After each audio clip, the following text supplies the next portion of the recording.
hanya suka ingatkan bolak-balik, hati-hati. Kamu hati-hati, saya ikuti kamu. Maka dengan ini saya menyatakan pengunduran diri sebagai Ketua Umum DPP Partai Golkar.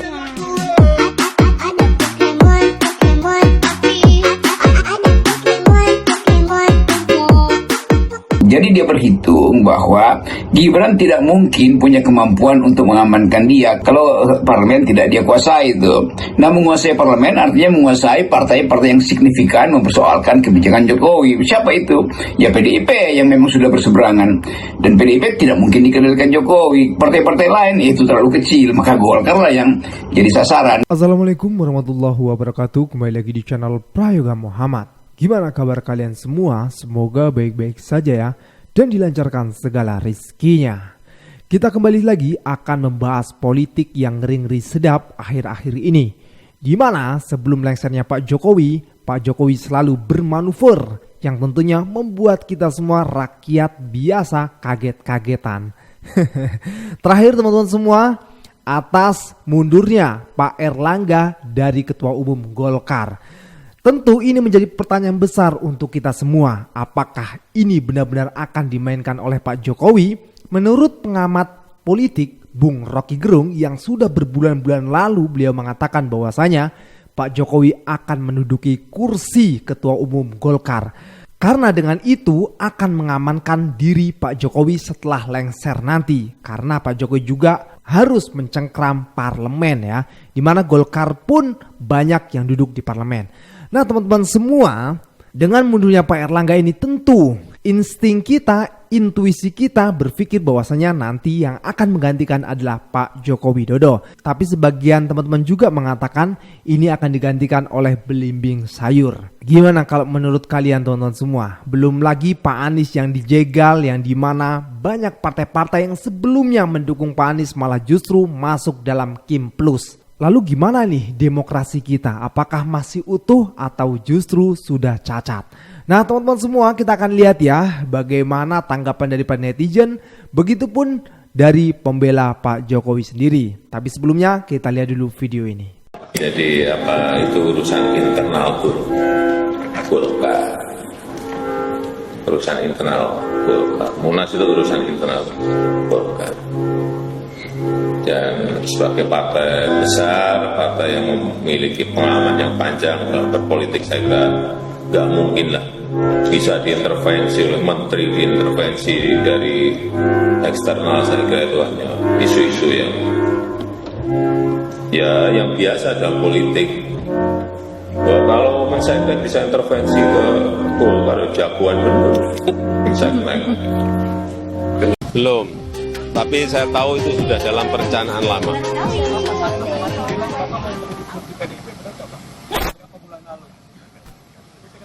Ketua?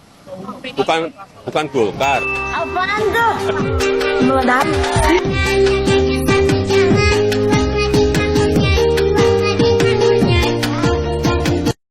Ya teman-teman semua, sebenarnya sudah sejak lama ya diincar ya.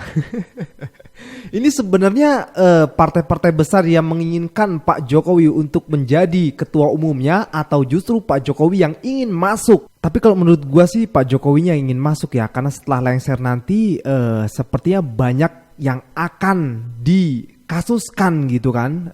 Setelah beliau 10 tahun memimpin Indonesia ini, nah maka dari itu beliau memerlukan pengamanan diri. Nah kalau ini kata Bung Rocky Gerung ya, nanti pun akan dijelaskan oleh Bung Rocky Gerung beserta para netizen yang berkomentar soal ini. Tapi sebelumnya kita dengarkan dulu nih komentar dari netizen yang menjunjung Pak Jokowi. Kita lihat videonya. Partai Golkar, Bapak Erlangga Hartarto resmi mengundurkan diri dari DPP Partai Golkar. Tapi di sebalik heboh berita mundurnya Bapak Erlangga dari Golkar, ada berita yang lebih heboh, yaitu isu tentang Pak Jokowi akan menggantikan Bapak Erlangga di Golkar. Apakah itu isu? Tapi selalu dijawab dengan gimmick yang sama, senyum. Ingatkah waktu isu Pak Jokowi akan menjadi ketua umum PDIP? Dijawab apa sama Pak Jokowi? Senyum. Karena sebenarnya Pak Jokowi ini rebutan partai, bos. Kader-kader partai ini ingin Pak Jokowi itu menjadi ketua umumnya, ya kan? Hampir semua partai menginginkannya. rebutan partai, karena banyak rakyat Indonesia yang sangat cinta kepada Jokowi. Di mana ada Pak Jokowinya, partai tersebut akan besar. Dan itu gak disadari sama ketua umum partai. Ya kan? Ada yang egois, tetap aja pengen menjadi ketua umum, padahal partainya udah bertemu tumbang, kan begitu. Harusnya buru-buru ganti sama Jokowi. Karena kader-kader juga banyak yang cinta kepada Pak Jokowi. Tuh. Pak Jokowi mau berada di Golkar kek, di PAN kek, di PDIP kek, partai tersebut akan besar kalau ada Pak Jokowinya. Ya kan? Kalau menurut saya, kata Bapak Yusuf Kala sih harus menjadi pengurus selama 5 tahun. Untuk menjadi ketua umum Partai Golkar. Nggak harus kalau untuk seorang Joko Widodo. Karena Jokowi itu adalah rebutan partai. Ya kan? Jaga persatuan lah. Jangan pada lupa ngopi. NKRI harga mati. Tapi gue ketawa sih ngeliat si bapak ini ngomong ya.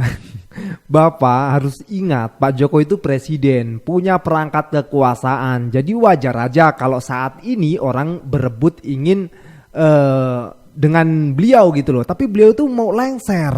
Rasa-rasanya tidak mungkin lah seseorang yang punya kekuatan super power dan mau lengser, kekuatan itu akan hilang. Tapi masih direbutkan. Gak mungkin. Gak mungkin. Nah, karena beliau masih punya kekuatan walaupun hanya beberapa bulan saja, beliau memanfaatkan kekuatan itu untuk merebut partai. Itu lebih tepatnya sih kalau menurut gue ya. Ya ini sesuai dengan prediksi Tempo juga, yang dari lama juga Tempo sudah memprediksi hal ini.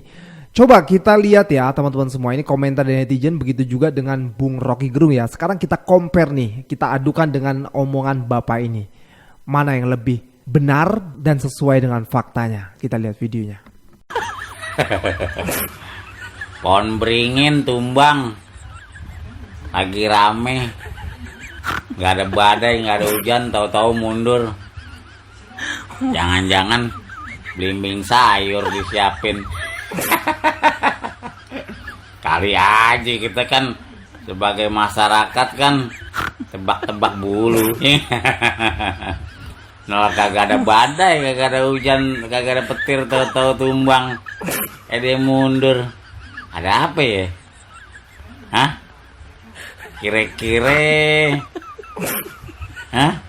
Kira-kira apa ya? Ada yang bisa tebak gak?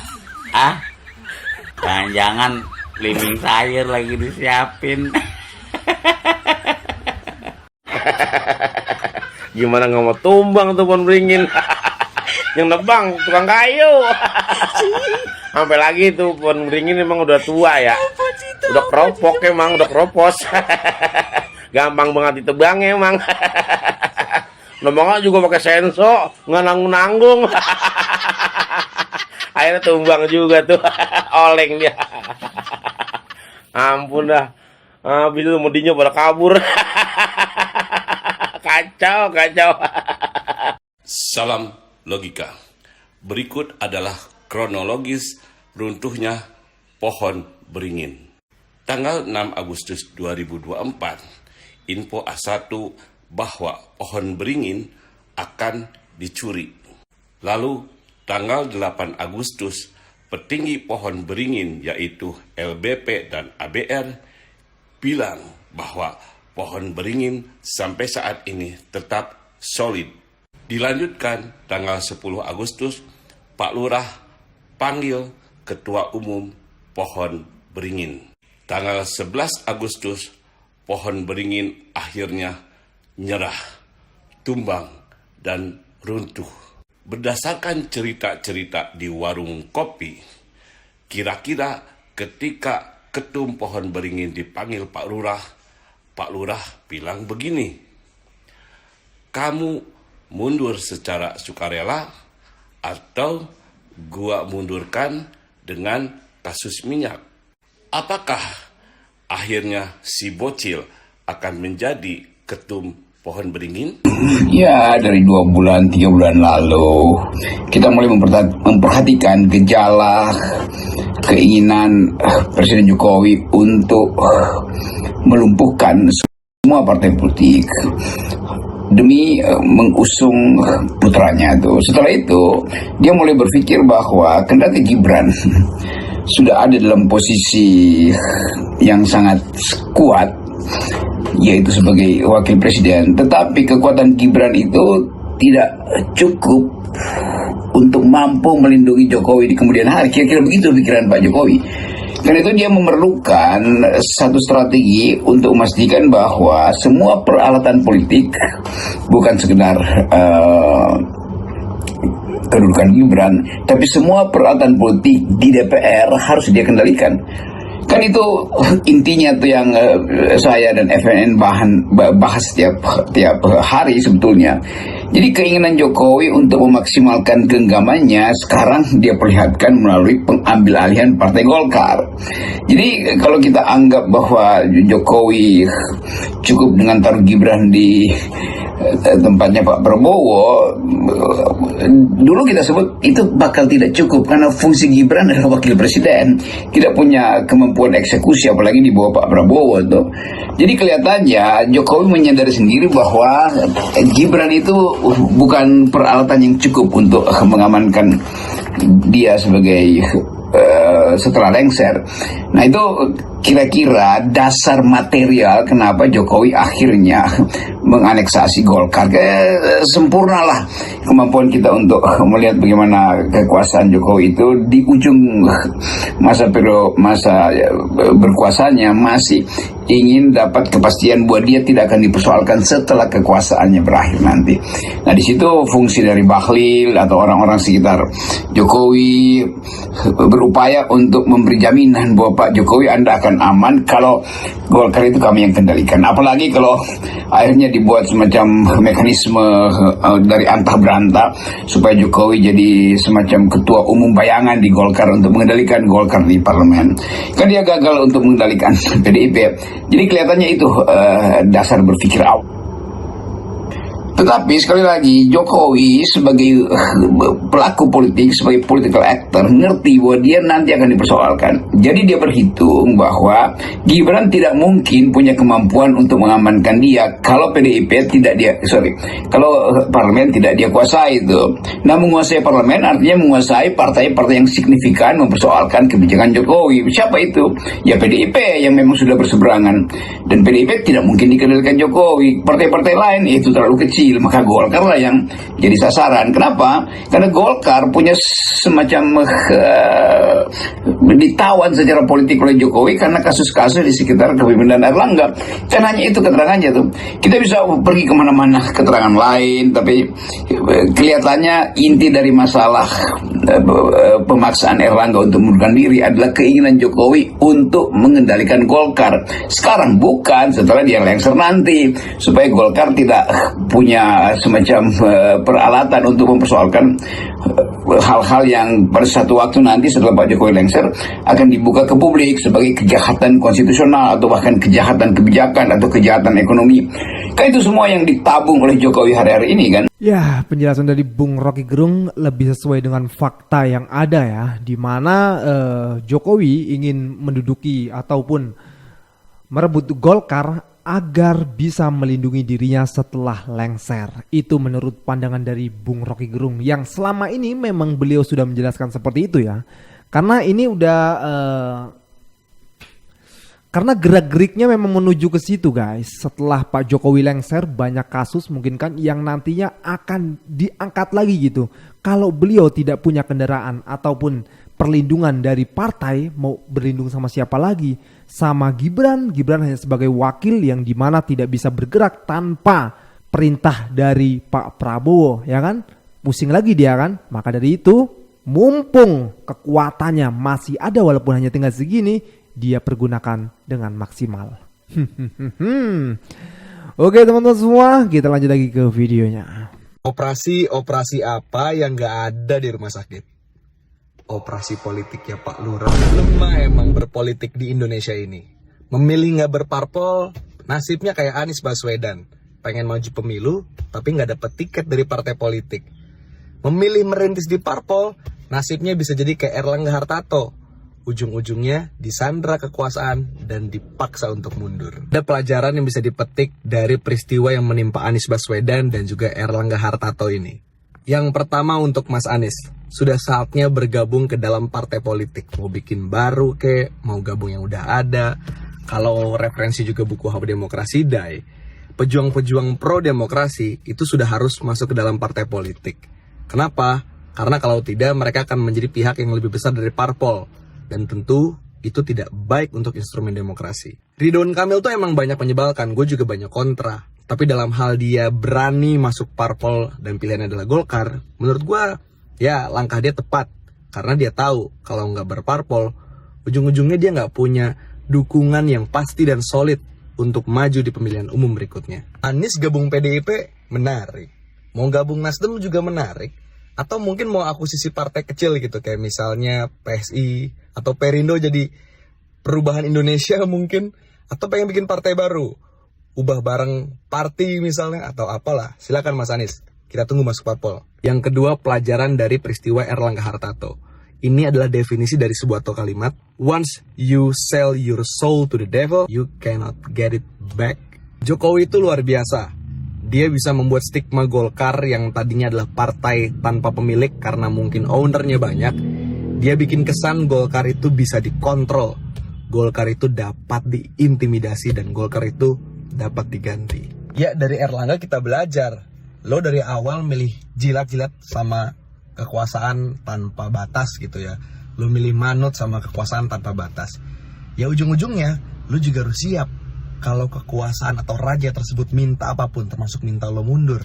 Akhirnya sekarang partai-partai kayak Nasdem Surya Paloh, Erlangga di Golkar, jadi harus manut apa kata Raja Jokowi. Mereka tersandra banyak kasus. Dan ya itulah, mereka sekarang udah di posisi atas. Tapi ya, kalau mereka mencapai posisi atas ini dengan cara menjual diri mereka kepada si raja, ya jangan salahkan kalau rajanya minta balik jiwa. Kalau udah begini, kesannya kan gak berparpol salah, berparpol pun salah. Yang gak salah cuma Joko Widodo. Kenapa? Kan kemarin udah minta maaf. Enak kan jadi presiden? Tinggal salah terus minta maaf. Halo guys, hari ini heboh sekali orang bicara soal Golkar. Ya beritanya mengagetkan tapi sebenarnya tidak mengejutkan juga ya, karena ya sudah banyak diprediksi oleh banyak orang bahwa Ketua Umum Golkar akan mundur, dan akhirnya memang mundur. Pak Erlangga Hartarto mengundurkan diri dari jabatannya melalui mekanisme internal Golkar hari Sabtu tanggal 10 Agustus kemarin. Nah, dari informasi yang beredar, keputusan mundur Erlangga Hartarto ini akan disampaikan secara resmi pada rapat pleno yang akan digelar hari Selasa tanggal 13 Agustus 2024 mendatang. Lalu orang ramai menghubungkan apakah ini jalan bagi Jokowi untuk menguasai Golkar gitu. Kalau kita lihat ya, ada dua cara lah, dua jalan untuk Pak Jokowi menguasai partai Golkar ini. Yang pertama adalah ya cara normal gitu, Pak Jokowi mengikuti kaderisasi Golkar selama 5 tahun. Lalu yang kedua, mengubah anggaran dasar dan anggaran rumah tangga dari partai Golkar ini. Jadi kalau kita lihat ya, lalu mungkin nggak ya Pak Jokowi jadi ketum Golkar gitu. Kalau kita lihat sebenarnya Pak Jokowi tentunya sangat memiliki peluang untuk menjadi ketua umum partai Golkar. Hal ini berkaca kalau kita lihat kemarin ya, Pak Ridwan Kamil yang bergabung dan langsung menjadi wakil ketua umum dari Partai Beringin ini. Nah, Ketua Umum Partai Golkar Erlangga Hartarto juga dulu pernah menyebut bahwa dia siap memberikan tempat terhormat jika Presiden Jokowi ingin bergabung ke Golkar. Nah, tempat terhormat itu ada dua.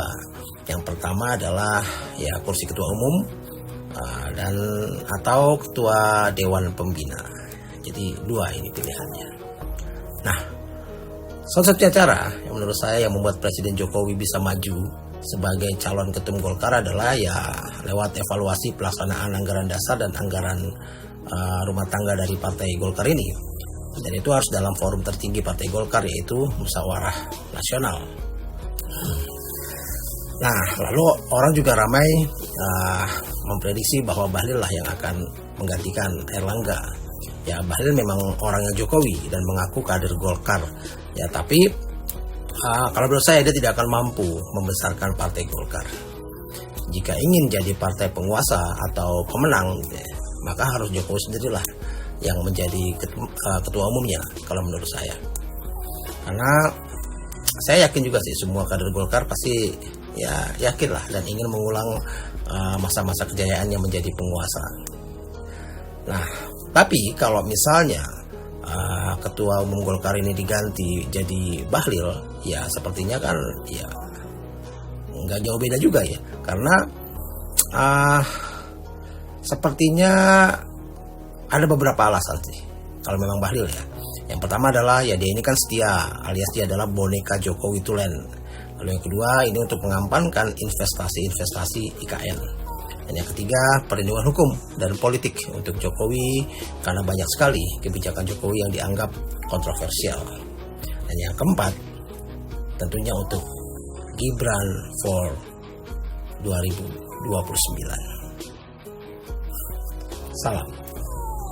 Kan sudah diprediksi sebelumnya ya, kalau memilih 02 artinya memilih Gibran, dan nanti di tahun 2029 Gibran akan maju, wakilnya Kaisang. Nanti Gibran maju 2 periode sampai akhirnya Kaisang maju juga dan sampai akhirnya Jan Etes.